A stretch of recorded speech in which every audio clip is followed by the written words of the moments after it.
Привет, дорогие друзья! С вами на связи Виктор Варламов, канал «Счастье за горами», и мы начинаем наш еженедельный обзор новостей из Турции. Подписывайтесь на мой YouTube, чтобы всегда быть в курсе последних событий, и делитесь этим видео с друзьями. Впереди много интересного. Погнали!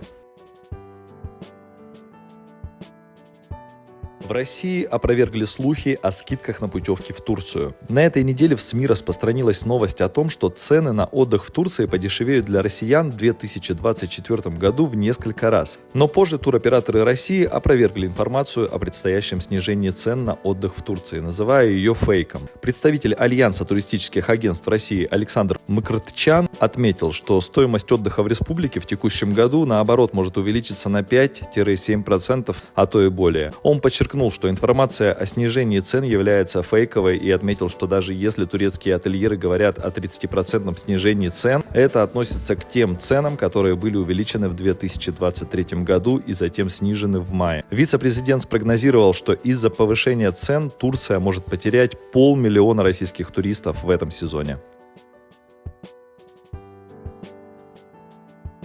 В Турции с 1 июля снимут ограничения на повышение платы за аренду квартир.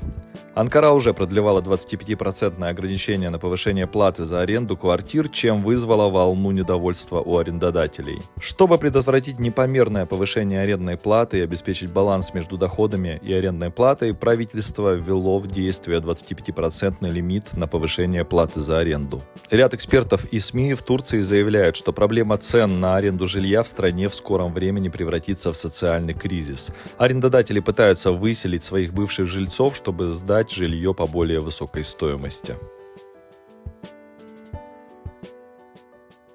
У берегов Анталии появились огромные медузы. Массовая миграция медуз Пхопилема номадика была обнаружена в Анталийском заливе. Эти медузы, которые обычно должны проходить мимо побережья Средиземного моря, были притянуты к берегу течением, вызванным северным ветром. Проходы огромных медуз размером с зонтик и весом до 10 килограммов были зафиксированы с помощью дронов. Профессор рыболовства и университета Акдениз доктор Мехмет Гёкоглу объяснил, что эти гости из Ливана, Израиля и Сирии. У них сейчас миграция. В сети пишут, что некоторые Пхопилема номадика достигают даже 15 килограммов.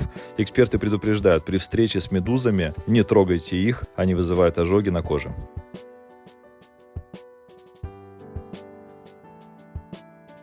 В Сочи планируют запустить паром в турецкий Трабзон. В Сочи сообщили о возможном запуске парома из морского порта курорта в турецкий город Трабзон. Речь идет о грузопассажирском пароме, способном перевезти до 300 человек и до 80 автомобилей. Ожидается, что из Сочи он будет отправляться в 20:00, а в 8 утра прибывать в Трабзон. Стоимость поездки не уточняется, но она будет недорогой. Представители туризма отметили, что на пароме будут удобные каюты и бары. Морское сообщение между Сочи и Трабзоном будет способствовать развитию туризма, так заявили в компании, которые собираются запустить данный транспортный проект. Необходимая инфраструктура для приема парома уже подготовлена, поиск судна начался, однако проблема заключается в том, что такого транспорта пока нет на рынке.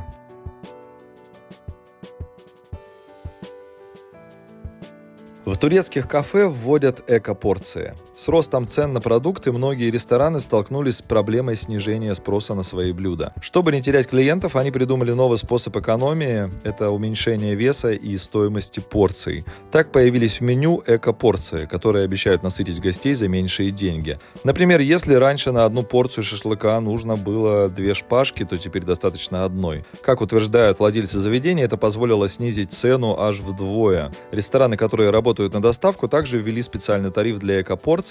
Они берут не полную стоимость, а 2/3 от нее. Как объясняет один из операторов, это связано с тем, что они добавляют закуски, а также при отправке им приходится платить за упаковку. Владельцы уверяют, что эко-порции – это не ухудшение качества, а адаптация к рыночным условиям. Они надеются, что таким образом они смогут привлечь больше клиентов, которые хотят сэкономить, но при этом не отказываться от вкусной еды.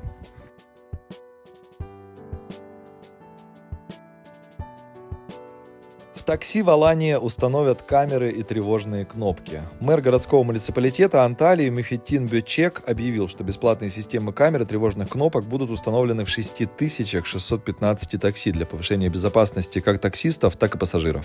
Бечек отметил, что водители такси играют важную роль в туризме и являются первыми лицами, с которыми сталкиваются приезжие гости. В свете увеличившихся случаев насилия в отношении таксистов Бечек сообщил о работе над решением этой проблемы. После проведения исследований было принято решение установить во всех такси систему видеонаблюдения и тревожную кнопку. Таким образом, в случае чрезвычайной ситуации полиция будет немедленно оповещена, что способствует повышению безопасности как для таксистов, так и для пассажиров.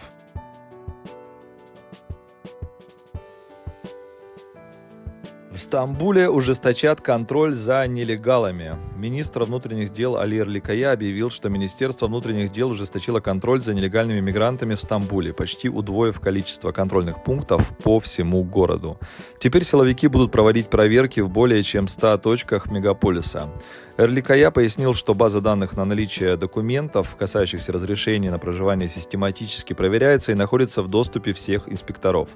Подчеркивая эффективность обширных проверок транспортных средств и выявления многочисленных нелегальных мигрантов, министр заявил, что с момента введения этой инициативы 19 июля 2023 года было задержано и направлено в центры депортации около 60 тысяч мигрантов.